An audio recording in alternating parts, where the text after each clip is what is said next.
ప్రస్తుతం మనమైతే మరి పెట్రోల్ బంక్ దగ్గర ఉన్నాము. ఇక్కడ చూస్తున్నాం కదా ఎల్పిజి గ్యాస్ సిలిండర్లకు ఎంత కొరత ఏర్పడుతుంది అనేది కూడా తెలుస్తూ ఉంది. వార్ కారణంగా కూడా మొత్తం క్యూ లైన్లో ఆటోలు ఎలా నిల్చున్నాయి, దాదాపు 1 కిలోమీటర్ మేర కూడా ప్రతి పెట్రోల్ బంక్ దగ్గర అలాగే గ్యాస్ బంక్ దగ్గర కూడా మొత్తం ఇదే పరిస్థితి నెలకొంది.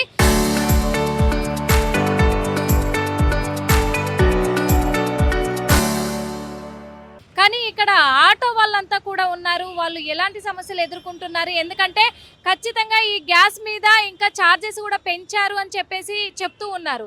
ఎంత ఇప్పుడు కేజీకి ఎంత డిమాండ్ చేస్తున్నారు ఏంటి అని అడిగి తెలుసుకునే ప్రయత్నం కూడా చేద్దాము. చెప్పండి భయ్య, ఏంటి అసలు ఎంతసేపటి నుంచి మీరు క్యూ లైన్లో ఉన్నారు? సుమారు మేము 1 గంట 10 నిమిషాలు అయింది మేడం. ఇప్పటికి 1 గంట 10 నిమిషాలు అయింది. ఇంకా మాకు ఇక క్యూ దగ్గర రానే లేదు. అయితే ప్రస్తుతానికి మేమైతే 20 రోజుల నుంచి మేము ఇది ఇబ్బందులు పడ్డాము. ఇంతకుముందు మాకు ఏంటంటే 53 రూపీస్ గ్యాస్ ఇచ్చేవాళ్ళు.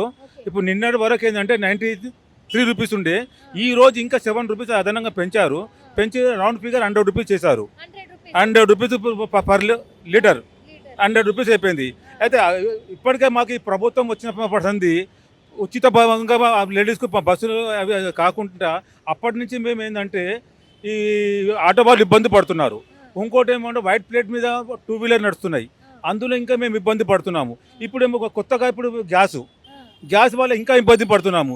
ఇలా అయితే మేము ఎలాగ బతకాలి? మేము మా పరిస్థితి ఏంది? అసలు గ్యాస్ ఉందంట గ్యాస్ ఉన్నదో లేదో కానీ వీళ్ళు ఏంటంటే తెలిసిన బ్లాక్ మనీగా ఒక పడ్డట్టు కనిపిస్తుంది. కొన్ని అయితే ఇగో బంకులు క్లోజ్ అయి ఉన్నాయి, కొన్ని పంపులు మేము వీళ్ళు అందరితో ఎంత ప్రభుత్వంతో చేతులు కలిపినట్టు కనిపిస్తుంది మాకు. వీళ్ళు కుమ్మక్కైనారు. అంటే ఇప్పుడు ఇరాన్ అండ్ ఇజ్రాయెల్ రెండింటికి అక్కడ వార్ జరుగుతుంది. అక్కడ నుంచే మనకు రావాలి కాబట్టి అది ప్రాబ్లం అయిపోయి నిలిపివేశారు కాబట్టి ఇక్కడికి అందుబాటులోకి మీకు కావాల్సినంత ఇక్కడ ఇవ్వలేకపోతున్నారు మేడం. అయితే ఇప్పుడు మాకు అనేది ఏంటంటే వీళ్ళు ప్రభుత్వంతో కుంభక్కైనారా ఏందో అర్థమవుతలేదు. కానీ అదనంగా మాత్రము లీటర్ 1 కిలో వెనుక మాకు 50 రూపీస్ అదనంగా దుబ్బుతున్నారు. ఇప్పుడు మేము 2 గంటలు 3 గంటలు ఇట్లా మేము కడుపుకు అన్నం కూడా తినలేని పరిస్థితి ఉన్నది. మాకు పొద్దున బ్రేక్ఫాస్ట్ కూడా చేయలేదు మేము. ఇప్పుడు చూడండి మేడం, పబ్లిక్ గార్డెన్ దాకా ఉన్నది. పబ్లిక్ గార్డెన్ ఉంది. ఇప్పుడు ఏంటంటే ఇక్కడ ఏంటంటే పిల్లర్ నెంబరు 1269 దగ్గర పంపు ఉన్నది. పబ్లిక్ గార్డెన్ దాకా అసలు ఇంచుమించు అక్కడ ఏదో లక్డీ కప్పుల దగ్గర మాత్రము గవర్నమెంట్ పంపు ఉన్నది. ఎందుకంటే అక్కడ అసెంబ్లీ నడుస్తున్నది కాబట్టి ఇది వీళ్ళకు ఎమ్మెల్యేలు దృష్టిలో పడకుండా వాళ్ళకు అక్కడ 3 గంటల సమయం ఇస్తున్నారు. 3 గంటల సమయం ఇచ్చాక అక్కడ క్లోజ్ చేపిస్తున్నారు. ఎందుకు ఇంత టైం పడుతుందని అడిగారా మరి? ఇంత టైం ఎందుకు పడుతుంది? ఇదే చెప్తున్నారు, అక్కడ యుద్ధం నడుస్తున్నారు కదా కాబట్టి మాకు గ్యాస్ రావట్లేదని చెప్తున్నారు. కొన్ని పంపులలో దొరుకుతలేదు, స్టాక్ లేదు. అయితే వచ్చినప్పుడు ఇప్పుడు నిన్న చూడండి మేడం, లేదన్నా ఒక సిటీలో అంతా క్లోజ్ ఉండే, ఇవాళ 2-3 ఇవాళ ఓపెన్ అయింది. ఓపెన్ అయినందుకు లైన్ క్యూ ఉన్నది. ఇక్కడ క్లోజ్ ఉండే మేడం. ఇక్కడ సిటీలో మొత్తం ఇక్కడ అంతా క్లోజ్ ఉంది మేడం. లకడీ కాపులు, మన మల్లాపల్లి, బజార్ ఘాట్, కింగ్కోటి ఆ చుట్టుముట్టు అంటే క్లోజ్ ఉండే. బహదూర్పుర ఇప్పుడు 2 ఇవాళ ఓపెన్ ఉన్నాయి కాబట్టి 2 లైన్ చాలా పొడుగున్నది. సంపాదించేది 800-500 సంపాదించేది ఇప్పుడు గ్యాస్కి వెళ్తుంది మేడం. ఆఫ్టర్నూన్ లంచ్ కిటే చేయట్లేము మేము. ఈ లైన్లోకి వెళ్ళిపోతున్నాం, సంపాదించేది దానికే పోతుంది. మేము ఆ స్కూల్ సర్వీస్ ఇక కంపల్సరీ గ్యాస్ కావాలి కంపల్సరీ. ఇక ఆ మాత్రం మేము చేస్తున్నాం కాబట్టి గ్యాస్ కొట్టించుకుంటాం, స్కూల్ చేస్తున్నాం అంతే. ఇక ఇంటికి ఏం తీసుకుపోతలేము, 100 రూపీస్కి తీసుకెళ్తలేము మేము. అంటే ఇప్పుడు ఇన్ని గంటలు క్యూ లైన్ లో నిలబడ్డారు ఇక్కడ ఆటోలు పెట్టుకొని, మరి ఈ రోజంతా కూడా ఆటో నడుపుకునే పని అంతా ఆగిపోయింది మేడం. 10 o'clock నుంచి ఇన్ని ఉన్నాం మేము. 10 o'clock నుంచి ఇన్ని ఉన్నాం. గ్యాస్ స్టాక్ లేదా లేకపోతే ఎందుకు ఆపారు? ఇప్పుడు స్టాక్ ఉంటే అన్నిటి కొట్టి పంపిస్తారు కదా, ఏమంటున్నారు? స్టాక్ వచ్చినప్పుడు వాళ్ళకి వచ్చినప్పుడు సప్లై చేస్తున్నారు కానీ రేట్ ఎక్కువ ఉంది మేడం. యాక్చువల్ 58 ఉండాలి, ఇక అదున్నకి 50 రూపీస్ ఎక్స్ట్రా చేశారు. ఇక వారు నడుస్తుంది కదా దానికే ఉండొచ్చు అని నేను అనుకుంటున్నా. కానీ మా భారం మొత్తం ఆటో మీద వేసారు మేము. మిగతా దాంట్లో ఏం పెరగలేదు, ఆటో మీద వేస్తున్నారు మొత్తం భారం. ఇంకా కొంతమంది ఉన్నారు, మరి వాళ్ళని కూడా అడిగి తెలుసుకునే ప్రయత్నం చేద్దాము. భయ్య, మరి బంక్ కూడా క్లోజ్ చేశారు, हमारा नाम बल्ली यूनिक गैस है। हमारा स्टॉक नहीं है फिलहाल, गैस पूरा ख़त्म हो गया। हमारा ख़त्म हो गया। मैं हुकूमत से ये करना चाह रहा हूँ, ये अपने हैदराबाद के जो सीएम है रेवंत रेड्डी और जो ये अपने प्राइम मिनिस्टर मोदी है, ये दोनों मिल के मीटिंग जमाइए, ये गैस का रेट कम करिए। अभी जितने भी ऑटो वाले हैं, ये रमज़ान में बेचारे ऑटो वाले शॉपिंग नहीं करें, घर वाले पूरे परेशान हैं ऑटो वालों के। मैं ये करता हूँ रेवंत रेड्डी से और ये मोदी से गैस का रेट कम करो। 63 था, आप 99 हो गया। अब ऑटो वाले कैसा जिएंगे बोलो आप? हम डालते वोट किसके साथ डालते? कांग्रेस को डाले। कांग्रेस क्या दे रही है हमको ये बोलो आप? रेटा बढ़े हुए, सो बढ़े हुए। ये जितने भी अपने सीएम साहब, रेवंत रेड्डी साहब, ये मोदी पूरे मिलके एक मीटिंग जमाइए, रेट कम करिए गैस का। पब्लिक बहुत परेशान है। वोट करने पे वोट डालो बोलते, वोट डालते कि भाग जाते। क्या करना ऑटो वाले बोलो बेचारा गरीबा। 100 रुपये लीटर हो तो 300 रुपये खाली गुत्ता है ऑटो का, कहाँ से लेंगे बेचारे बोलो? ये जो हुकूमत से करता हूँ मैं गुजारिश, रेट कम करिए। చూస్తున్నాం కదా మనము ఇక్కడ కనిపిస్తూ ఉంది ఇక్కడ మొత్తంగా కూడా ఇక్కడ బంకు కూడా మొత్తం క్లోజ్ చేసుకొని ఉన్నారు. మాకు ప్రాబ్లం అవుతుంది, బంకులు క్లోజ్ చేసుకుంటున్నాము, మాకు గ్యాస్ రావడం లేదు. కేంద్ర ప్రభుత్వం కానీ ఇక్కడ రాష్ట్ర ప్రభుత్వం కానీ జోక్యం చేసుకోవాలి. ఖచ్చితంగా ఇక్కడ మాకు గ్యాస్ను అందుబాటులో ఉంచితే మేము బంకులు తెచ్చుకోగలమని వాళ్ళు అంటున్నారు. ఇక్కడ ఆటో డ్రైవర్లు మాత్రం మాకు చాలా ప్రాబ్లం అవుతుంది, గ్యాస్ దొరకక ఇగో మేము క్యూ లైన్లు పొద్దున్న నుంచి క్యూ లైన్లో గంటల తరబడి కూడా ఇక్కడ ఉన్నాము. కిలోమీటర్ల మేర క్యూ లైన్లు పెట్టుకొని ఉన్నాము. అయినప్పటికీ కూడా మాకు గ్యాస్ దొరకడం లేదు. ఇంకొకటి, గ్యాస్ దొరికినప్పటికీ అరాకొర గ్యాస్ మాత్రమే. నిన్న మొన్న గత 4 రోజులుగా మొత్తానికి గ్యాస్ బంకులు మాత్రం పూర్తిగా క్లోజ్ చేశారు. కాబట్టి ఈ రోజు కొంచెము ఇక్కడికి గ్యాస్ అందుబాటులో వచ్చింది అని తెలిసి కొన్ని బంకులు తెచ్చుకున్నప్పటికీ ఇక్కడ గంటల తరబడి ఉదయం నుంచి కూడా మేము క్యూ లైన్లలో ఉన్నప్పటికీ ఇక్కడ దొరకడం లేదు. ఇప్పటికి కూడా కొంచెం కూడా కదలలేదు. అందులో ఒకటి, గ్యాస్ రేట్లు చాలా వరకు పెంచడం బట్టి కూడా మాకు చాలా కష్టం అవుతుంది అని చెప్పేసి చాలా మంది ఆటో డ్రైవర్లు అయితే ఆవేదన వ్యక్తం చేస్తూ ఉన్నారు. మరి మాట్లాడించే ప్రయత్నం చేద్దాం. భయ్య, ఎన్ని గంటల నుంచి వెయిట్ చేస్తున్నారు ఇక్కడ? 2 గంటలు అయింది. 2 గంటలు అయింది. ఎంత పెంచారు రేట్లు? 100 ఉంది. 100. ఇంతకు ముందు ఎంత ఉంది? 57. 57. మరి దాని వల్ల ప్రాబ్లం అవుతుందా? ఎట్లా? చాలా ప్రాబ్లం ఉంది. గ్యాస్ 2 గంటలు అయింది లైన్లో నిలబడి. గ్యాస్ ఒకటి అవుతుంది, దందాలు చేయడానికి టైం కుదరదు. ఈ రోజంతా ఇంకా పోనట్టే ఉంటుంది, ఇంకేముంటుంది. మీ దందాకైతే ఇప్పుడు పోనట్టే. మరి ఎట్లా ఈ రోజంతా కూడా మీకు ఆగిపోయినట్టే? అయిపోయినట్టు ఏం లేదు, గ్యాస్ కావాలి మెయిన్ అయితే. అది లేని నడవదు కాబట్టి.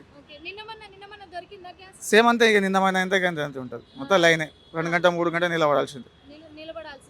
రేట్లు కూడా మరి పెంచారు అని తెలుస్తుంది. 50 రూపాయలు 60 రూపాయలు ఉన్న గ్యాస్ ధర ఇప్పుడు 100 రూపాయలకు పెంచారు అంటారు. దానివల్ల ఎలాంటి ఇబ్బందులు ఎదుర్కోవాల్సిన అవసరం? అంటే గవర్నమెంట్ చూసుకోవాలి, మనం చేసేది గవర్నమెంట్ తక్కువ చేయాలి. పేదోళ్ళు కదా, 100 రూపాయలు లీటర్ ఉంటే ఏమొస్తుంది? 200 పోస్తుంది అంటే లీటర్ వస్తుంది. అలా ఇచ్చేది 20 లీటర్ ఇస్తుంది. అది అలా మేము ఇట్లా క్యూ లైన్ లో ఇంత సేపు వెయిట్ చేయకుండా ఉండాలంటే అన్ని బంకులలో ఆల్మోస్ట్ కూడా గ్యాస్ అందుబాటులో ఉండాలంటారా? గ్యాస్ అంటే ఫుల్ ఉండాలి. ఏ పంపులు వచ్చినా స్టాక్ ఉంటేనే మనం కార్ బాగా చేయనుకుంటుంది. కేంద్ర ప్రభుత్వానికి ఏం చెప్తున్నారు? అంటే గ్యాస్ తక్కువ చేయాలి, గ్యాస్ మంచి దొరకాలి, రేట్ తక్కువ చేయాలని. ఇప్పుడు అక్కడ యుద్ధం జరుగుతుంది కాబట్టి మనకు రావాల్సిన గ్యాస్ సరఫరా అంతా కూడా నిలిచిపోయింది. దానివల్ల షిప్పుల ద్వారా తెప్పిస్తూ ఉన్నారు. ఈ షిప్పుల ద్వారా మేము కూడా ఏమి అంటలేం కదా, అర్థం చేసుకుంటున్నాం అంతే. ఇక ధర తగ్గించాలి.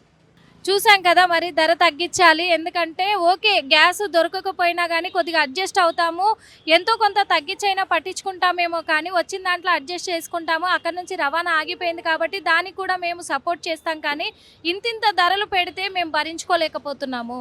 ఎందుకంటే ఇప్పుడు గ్యాస్ కోసమే క్యూ లైన్లలో ఇగో ఇంత దూరం వెయిట్ చేస్తూ ఇంత సమయాన్ని మేము కేటాయిస్తూ ఇక్కడ ఉండడం బట్టి ఈ గ్యాస్ కోసము మేము వెయిటింగ్లో ఉండడమే మాకు మొత్తం దందా చేసుకోవడము, టైమింగ్ అంతా కూడా అయిపోతూ ఉంది మొత్తానికి. ఇప్పుడు మేము దందా చేసుకోకపోతే ఎటువంటి ఇది చేయగలము?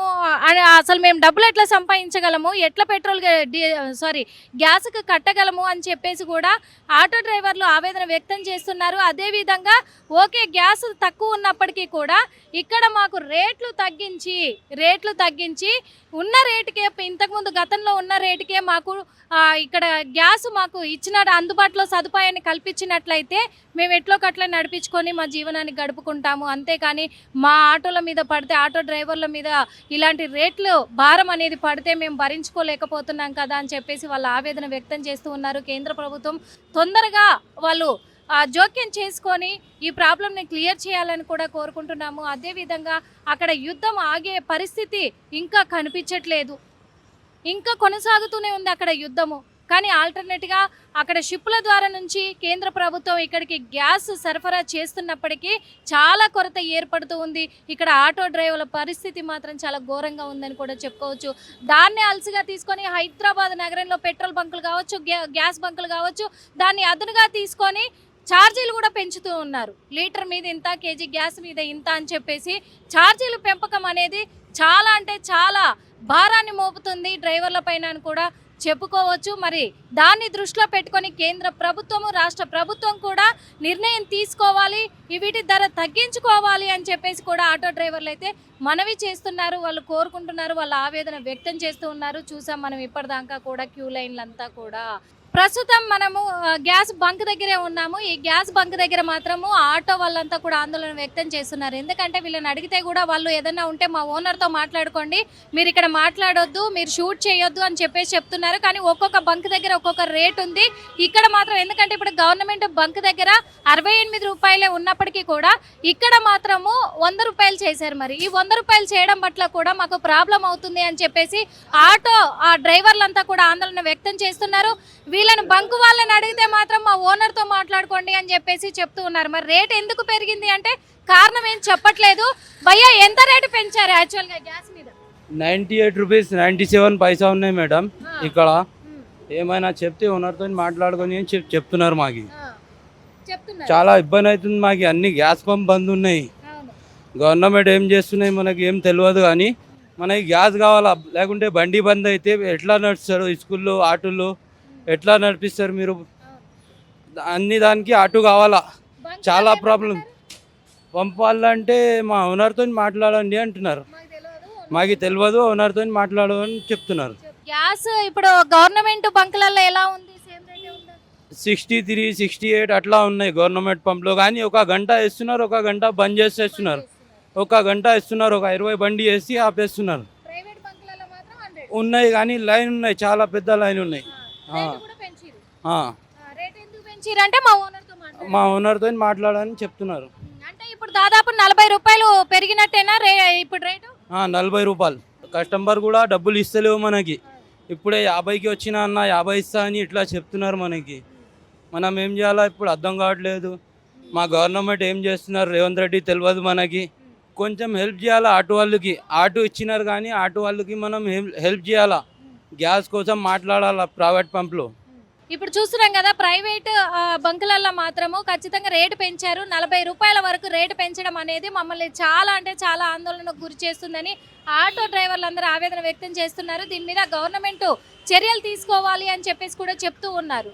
ఇక్కడ ఎవరిని అడిగి పెట్రోల్ బంక్ వాళ్ళని అడిగితే మా ఓనర్తో మాట్లాడండి, మాకు సంబంధం లేదు అని చెప్తూ ఉన్నారు. ఎందుకు రేట్లు పెంచారు? అక్కడ నుంచి గ్యాస్ రావడము తగ్గినప్పటికీ కూడా ఒకే గ్యాస్ సరఫరా అనేది నిలిచిపోయినప్పటికీ ఉన్న రేటుకి లేకపోతే ఒక 10, 5 పెంచుకోవాలి, కానీ ఏకంగా 40 రూపాయలు పెంచుకొని నడిపిస్తూ ఉంటే మా పరిస్థితులు ఏం కావాలి? మేము ఛార్జీలు పెంచలేం కదా అని ఆందోళన అయితే వ్యక్తం చేస్తూ ఉన్నారు. మరి కేంద్ర ప్రభుత్వం ఏం నిర్ణయం తీసుకోబోతుంది? ఇంకా కొన్ని రోజులు యుద్ధం ఇలాగే కొనసాగితే ఏకంగా అన్ని బంకులు కూడా క్లోజ్ చేసుకోవాల్సిన అవసరం వచ్చినప్పుడు డ్రైవరు వృత్తి మీదే బతుకుతున్న వాళ్ళంతా కూడా రోడ్డు మీదకి రావాల్సిన పరిస్థితి వస్తుందేమో, అలాంటి పరిస్థితులు నెలకొంటాయేమో అని కొంచెం ఆందోళనకరంగానే ఉంది అని చెప్పుకోవచ్చు. కెమెరామెన్ కోటితో నిర్మల, RTV.